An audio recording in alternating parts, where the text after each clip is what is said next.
Halo, kita ketemu lagi di pelayanan digital Perkantas Labuhan Batu. Dari manakah persoalan-persoalan relasi muncul? Nah, kita akan mulai masuk ke dalam pembahasan yang ketiga dari seri relasi keluarga. Nah, yang lalu kita sudah bicara tentang keluarga sebagai sistem emosional. Kita akan mulai beranjak kepada teori berikutnya, differentiation of self, ya. Tetapi sebelum kita bicara itu, pada video ketiga ini kita akan membahas dasar teorinya. Menurut Bowen, ada dua kekuatan hidup yang menggerakkan relasi manusia, yaitu individualitas dan kebersamaan. Di dalam buku Family Evaluation, bab yang ketiga dituliskan seperti ini. Teori sistem keluarga menyatakan bahwa pengoperasian sistem emosional mencerminkan interaksi antara dua kekuatan hidup yang saling menyeimbangkan, individualitas dan kebersamaan. Dua kekuatan ini itu mengatur hubungan, bukan hanya sekedar menjelaskan atau mendeskripsikan serangkaian tindakan dan reaksi antar organisme, ya. Tetapi ini merupakan dua kekuatan yang menjadi dasar relasi antar manusia, begitu. Jadi seperti teori medan magnet di dalam tata surya, sebuah planet secara individu tetap bergerak pada dirinya sebagai individu dengan medan gravitasinya, tetapi sekaligus juga bersama dengan planet-planet lain ada di dalam sebuah sistem tata surya dengan medan magnet yang lebih besar. Jadi penjelasan tentang individualitas dan kebersamaan bagi Bowen ini bukan hanya soal ada orang yang lebih suka sendiri, ada orang yang lebih suka beramai-ramai, ada orang yang lebih suka mengasingkan diri, ada orang yang lebih suka menjadi pusat perhatian, ngobrol dengan banyak orang. Bukan. Ini dasar daripada sebuah relasi antar manusia. Nah, seperti ini kira-kira. Apa kaitannya dua kekuatan dasar ini di dalam relasi, begitu ya? Disfungsi fisik, emosional, dan sosial itu memiliki hubungan yang signifikan dengan penyesuaian yang dilakukan orang dalam menanggapi ketidakseimbangan individualitas dan kebersamaan. Jadi ketika terjadi ketidakseimbangan antara individualitas dengan kebersamaan, maka akan terjadi disfungsi fisik, emosional, sosial. Artinya dari mana seluruh persoalan relasi muncul? Adalah dari ketidakseimbangan antara individualitas dan kebersamaan. Keseimbangan ini bukan hanya soal ada orang yang seimbang antara lagi sendiri dengan lagi beramai-ramai. Tidak. Keseimbangan yang dimaksud adalah suatu interaksi yang saling mempengaruhi antara individualitas dalam diri kita dengan togetherness, kebersamaan. Nah, seperti ini. Kita ini kan tidak bisa melihat atau mengobservasi keseluruhan apa yang terjadi pada diri kita. Setiap manusia itu sulit untuk melihat atau mengobservasi secara keseluruhan apa yang terjadi dengan dirinya. Nah, salah satu masalah utama dalam mengamati perilaku manusia adalah kecenderungan untuk berkonsentrasi pada detail tertentu saja. Aspek tertentu dari suatu masalah seringkali diberi kepentingan yang berlebihan dan kemudian digunakan untuk menjelaskan keseluruhan masalah. Dengan tidak adanya informasi yang memadai tentang berbagai peristiwa, penjelasan yang sangat sempit untuk peristiwa tersebut tidak hanya diajukan tapi diterima. Kita menerima itulah penjelasan dari masalah itu sendiri. Nah, sebetulnya untuk mengamati proses suatu relasi, penyebabnya itu tidak dapat dikaitkan dengan suatu aspek interaksi gitu ya. Kecenderungan untuk membesar-besarkan detail, kehilangan gambaran yang besar, mungkin terkait dengan fakta bahwa apa yang kita terima secara sensorik itu dapat memicu reaksi di dalam sistem intelektual kita, perasaan, emosional secara bersama-sama. Tapi kita nggak bisa mengamati secara keseluruhan bagaimana reaksi intelektual kita, reaksi perasaan yang sesaat itu, dan reaksi emosi. Mungkin emosi yang berkaitan dengan peristiwa-peristiwa masa lalu gitu. Kita nggak bisa mengamati secara keseluruhan. Respon perasaan dan emosional bahkan dapat terjadi tanpa kesadaran sadar akan stimulus yang memicunya. Jadi di situ kita melihat sesuatu, misalnya ketika kita melihat gestur pasangan kita atau gestur anak kita belum sempat memikirkan sesuatu, emosi kita dan perasaan kita langsung sudah menguasai diri kita, dan reaksi kita sebagai sebuah tindakan itu tidak berdasarkan intelektualitas kita, kesadaran berpikir kita, tapi emosi yang muncul langsung memimpin kepada sebuah tindakan. Nah, itu yang dimaksud bahwa kerap kali kita akan hanya menangkap sedikit dari persoalan yang sedang terjadi, dan kita sudah menjadikannya sebagai penjelasan atas keseluruhan. Karena respon kita itu bersama-sama, dan kita nggak bisa mengamati secara keseluruhan. Reaksi perasaan dan emosional ini terjadi begitu cepat sehingga tampak menyelimuti dan mengubah respon berpikir kita. Keteraturan dan keluasan pemikiran seseorang berubah di bawah tekanan dan sistem emosional. Sehingga kadang-kadang kita kalau melihat seseorang, ya, kok nggak masuk akal ya? Kok reaksinya sampai seperti itu, berlebihan? Di dalam sebuah perilaku seseorang kita tanda tanya, bukankah dia orang yang berpendidikan? Bukankah dia orang yang punya jabatan tertentu? Kenapa dia berlebih-lebihan sekali menanggapi situasi ini? Karena kadang-kadang memang kita bereaksi. Itu emosi dan perasaan kita lebih menguasai daripada rasio intelektualitas kita. Nah, situasi umum di mana cara berpikir orang diubah oleh perasaan dan proses emosional adalah interaksi hubungan dua orang.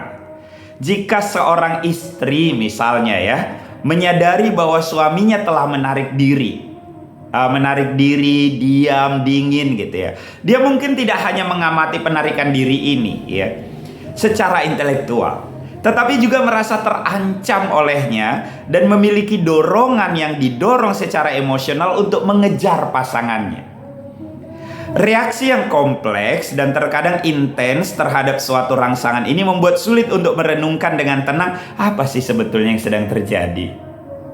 Jika istri dapat berpikir secara objektif ya, dia dapat mengamati bahwa dorongan pasangannya untuk menarik diri dan keinginannya untuk lebih banyak kontak, menuntut gitu ya, itu saling mempengaruhi. Namun karena perasaan dan reaksi emosionalnya menghambat kemampuannya untuk berpikir jernih,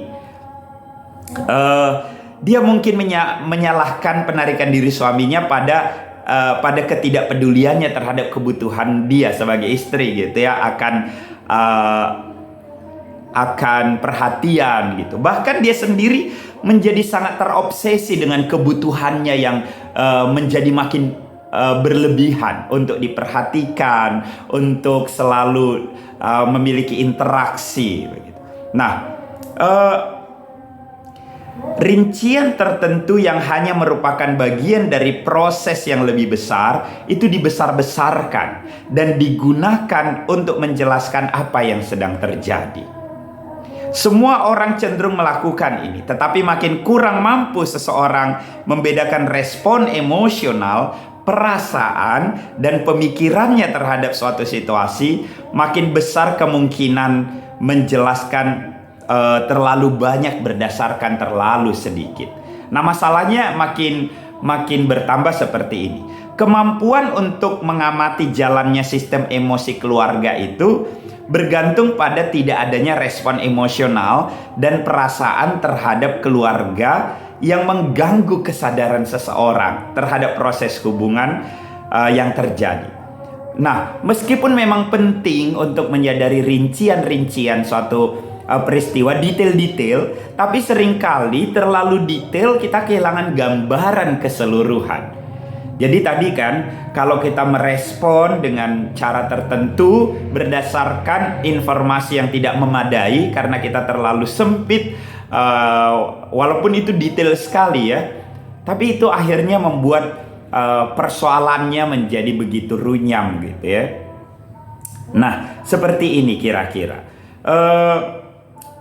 Meskipun penting untuk menyadari rincian tentang apa yang dipikirkan, dirasakan, dikatakan, dilakukan oleh setiap anggota keluarga, memang mempertahankan perspektif sistem emosional itu pada keluarga bergantung pada tidak membesar-besarkan detail yang berlebihan, ya, detail yang lebih bermuatan emosional, ya, dan menggunakannya untuk menjelaskan keberadaan masalah.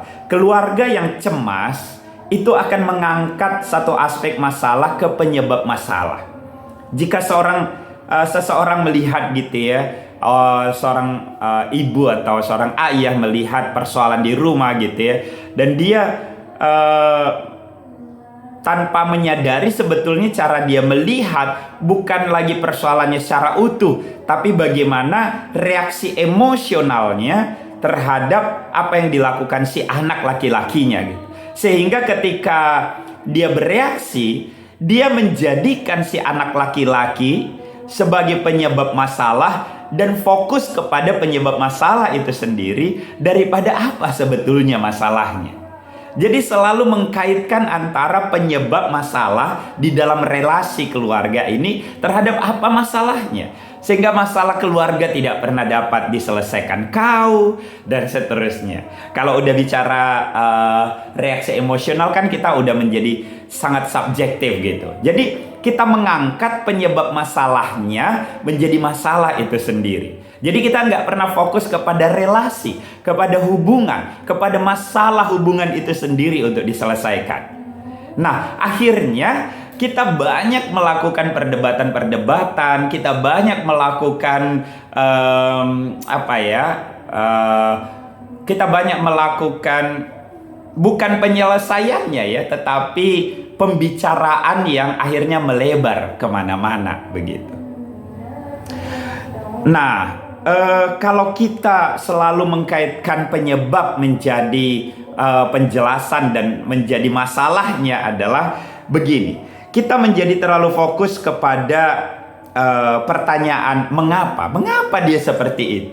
Jadi kita tidak bicara lagi tentang apa yang sedang terjadi, bagaimana pengaruh kedua belah pihak, aku dan pasanganku terhadap masalah ini. Tapi kita akan terus-menerus, kenapa dia menjauh? Kenapa dia merespon seperti itu? Kenapa dia mulai cuek? Kenapa dia mulai diam? Kita nggak pernah lagi bisa dengan tenang berpikir, apa yang sedang terjadi?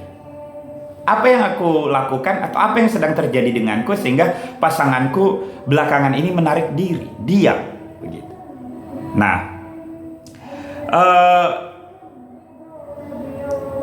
bila memungkinkan untuk mengamati detail interaksi keluarga tanpa tergoda untuk terlalu fokus pada detail tertentu, maka dapat dilihat bahwa apa yang dipikirkan, dirasakan, dikatakan, dan dilakukan anggota keluarga itu mencerminkan proses emosional yang berkaitan dengan keluarga secara keseluruhan sebetulnya.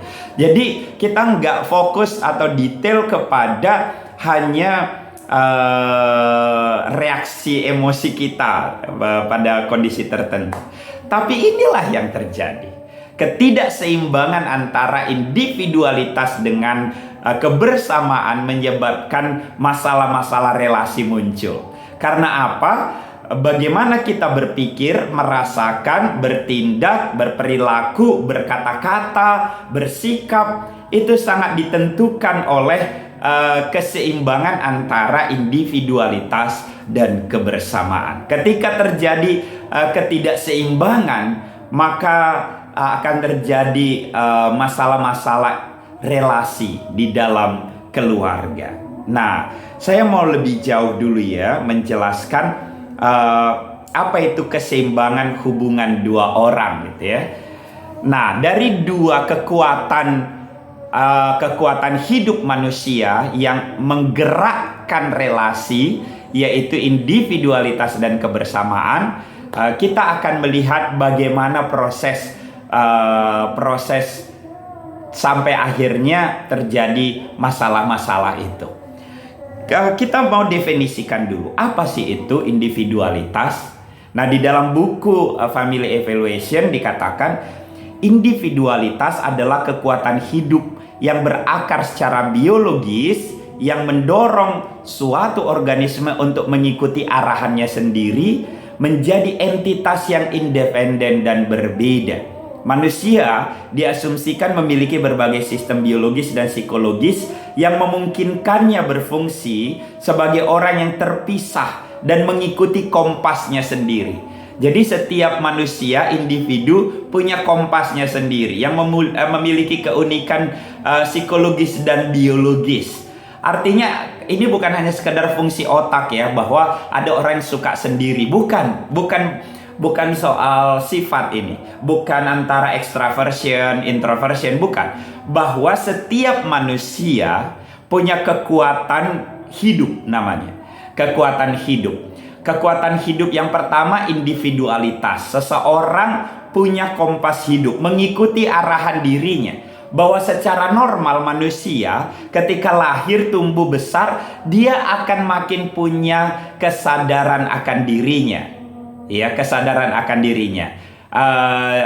Kesadaran akan ourself, ya, diri kita yang unik, yang terpisah. Dia akan mulai lihat bahwa di luar dirinya ada orang lain dan dia sendiri adalah satu pribadi.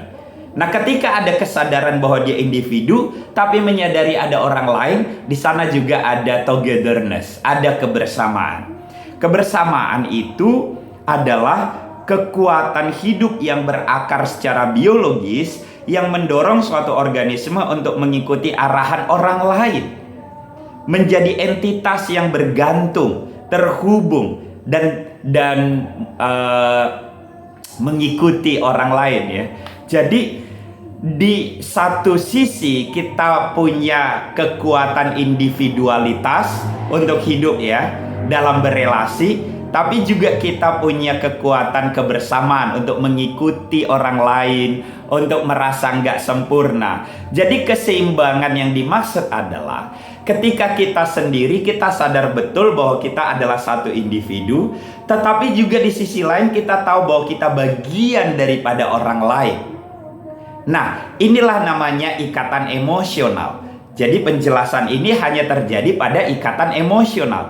Ikatan emosional adalah bagaimana suatu ikatan terjadi yang signifikan mempengaruhi cara kita berpikir, berperasaan, berperilaku, memiliki emosi, memiliki sikap yang dipengaruhi oleh orang yang mempengaruhi kita. Jadi kalau ikatan kerja, ikatan apalagi ya, warga negara, ikatan masyarakat, satu kampung dan seterusnya, bukan. Ini teori menjelaskan ikatan emosional, dan ini ada di dalam ikatan keluarga. Artinya bagaimana aku berpikir, bertindak, punya perasaan tertentu, punya emosi tertentu, berkata-kata, itu sangat dipengaruhi oleh orang lain, anggota keluarga ya, yang punya ikatan emosional denganku. Ini juga bagaimana aku bereaksi, itu mempengaruhi bagaimana reaksi sebaliknya dari anggota keluarga yang lain. Nah, tingkat stabilitas, kekompakan dan kerjasama dalam suatu kelompok dipengaruhi oleh interaksi antara individualitas dan kebersamaan. Kapasitas kelompok orang untuk terlibat secara erat, ada kerjasama, dipengaruhi oleh kapasitas individu untuk mengikuti arahan mereka sendiri. Jadi yang sehat sebagai manusia, punya satu pribadi yang sehat ketika dia punya keseimbangan antara individualitasnya dengan kebersamaannya. Jadi keseimbangan hubungan itu tidak statis gitu ya, tetapi berada dalam kondisi keseimbangan yang dinamis, saling menyesuaikan diri. Nah, di dalam proses hubungan inilah terjadi variasi. Ada variasi dalam keseimbangan hubungan. Ada orang yang akhirnya tidak memiliki kemampuan untuk tidak memiliki kekuatan individualitas, sehingga kekuatan kebersamaannya menjadi sangat kuat. Dia menjadi betul-betul menyatu dengan anggota keluarga yang lain, dengan papa, dengan mama, dengan abang, dengan adik, dengan keseluruhan, menyatu. Dia tidak bisa memilih menjadi dirinya sendiri di tengah-tengah keluarga. Ada orang yang betul-betul hanya menjadi dirinya sendiri, yang sedemikian rigid, yang sedemikian kaku, sehingga dia tidak pernah bisa fit in dengan keluarga. Nah, variasi keseimbangan antara individualitas dengan kebersamaan ini cukup banyak, dan itulah yang akan menjelaskan variasi relasi di dalam keluarga gitu. Sebetulnya di dalam perkembangan kita harus mengalami diferensiasi. Nanti lebih lanjut kita akan bahas di pertemuan yang keempat ya, differentiation of self. Jadi begini, ketika kita lahir, kita mulai mengalami interaksi dengan keluarga kita. Nah, interaksi ini akan membuat seseorang muncul kekuatan individualitas dan kebersamaannya. Proses munculnya individualitas ini namanya diferensiasi. Kemampuan dia untuk menjadi dirinya, menerima dia sebagai dirinya, dan dia tahu apa yang menjadi keunikannya. Nah, ketika tidak terjadi diferensiasi yang baik, maka dia akan mengalami kesulitan untuk menjadi dirinya. Dia tidak tahu apa yang menjadi kemauannya. Dia tidak tahu apa yang menjadi keunikannya di tengah-tengah keluarga. Dia hanya mengikuti apa yang diperintahkan, apa yang apa yang dipengaruhi oleh anggota keluarga yang lain. Nah, proses diferensiasi ini pun menjadi spektrumnya sangat tinggi. Ada orang yang betul-betul terdiferensiasi dengan baik. Ketika seseorang mengalami diferensiasi dengan baik, dia akan menyadari dirinya sebagai individu yang unik dan juga menjadi bagian dari anggota keluarga. Tetapi ketika tidak terjadi diferensiasi yang baik, dia akan tetap ada di bawah bayang-bayang keluarganya. Nah, orang yang tidak terdiferensiasi dengan baik akan mengalami kecemasan. Kecemasan itu untuk kebutuhan yang besar untuk kecemasan itu kebutuhan yang besar untuk selalu bisa untuk bisa diterima oleh kelompok keluarga, maksudnya oleh keluarga, kebersamaan, atau kecemasan yang sebaliknya. Kecemasan yang sebaliknya itu adalah ketidakmampuannya untuk merasa aman sebagai dirinya sendiri. Jadi ketika proses diferensiasi ini tidak berjalan dengan baik, ada muncul kecemasan dalam diri seseorang. Kecemasan inilah yang akan menyebabkan pola-pola perilaku yang dari yang sangat mild, sedang, sampai kepada severe ya, yang parah, penyimpangan perilaku. Misal seperti ini. Kalau ada orang yang memiliki kecemasan untuk selalu ingin diterima oleh kelompok, dia tidak bisa merasa yakin dia menjadi bagian dari kelompok tertentu gitu ya, karena di tengah-tengah keluarga dia tidak bisa merasa firm bahwa dia diterima di keluarga ini. Sehingga di dalam kehidupan sehari-harinya dia akan selalu mencari pengakuan dan penerimaan orang lain. Kecemasan-kecemasan ini akan membuat seseorang menjadi berperilaku bisa menjadi seperti badut, untuk selalu bisa melucu, diterima gitu, atau menjadi sangat kritikal, menjadi sangat kasar untuk bisa mendapat pengakuan, atau selalu merendahkan orang lain dan seterusnya. Kalau ada kecemasan seseorang yang akhirnya kecemasan di dalam individunya gitu ya, ketidakmampuan untuk memiliki rasa aman di dalam dirinya, maka dia akan selalu terjebak kepada perilaku-perilaku yang menyimpang juga. Ada yang mungkin akhirnya terjebak kepada adiksi-adiksi, ada yang terjebak kepada kondisi-kondisi yang menjadi aneh, berbeda dengan yang lain begitu. Nah, kiranya ini menolong ya. Nanti akan makin clear ya di dalam pertemuan kita berikutnya. Kita akan bicara tentang differentiation of self, dan dari situlah kita akan makin melihat apa sebetulnya masalah dari kenapa masalah-masalah relasi itu muncul begitu. Jadi belajar di dalam pertemuan kita yang ketiga ini ada dua kekuatan hidup, individualitas dan keseimbangan. Individualitas dan kebersamaan. Dan kita akan menjadi individu yang sehat ketika terjadi keseimbangan antara kita, kekuatan individualitas dan kekuatan kebersamaan.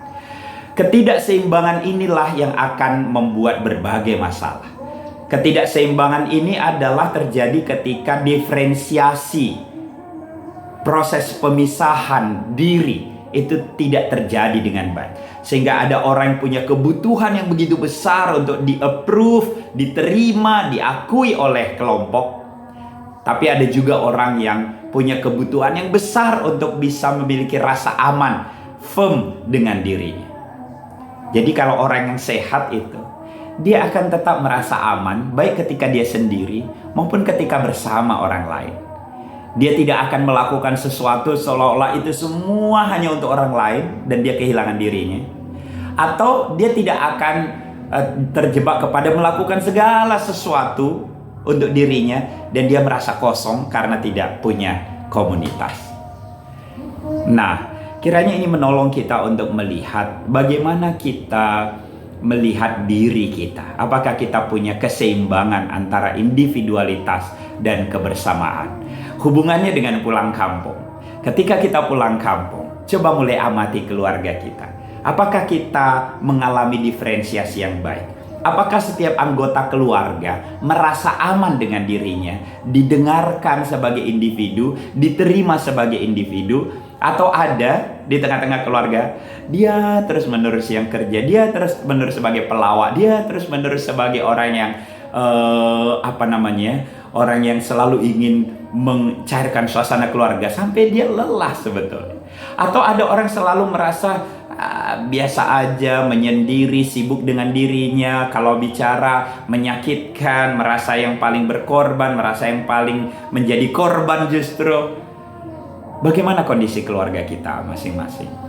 Kiranya ini menolong kita untuk semakin memiliki pengenalan diri yang baik di hadapan Tuhan.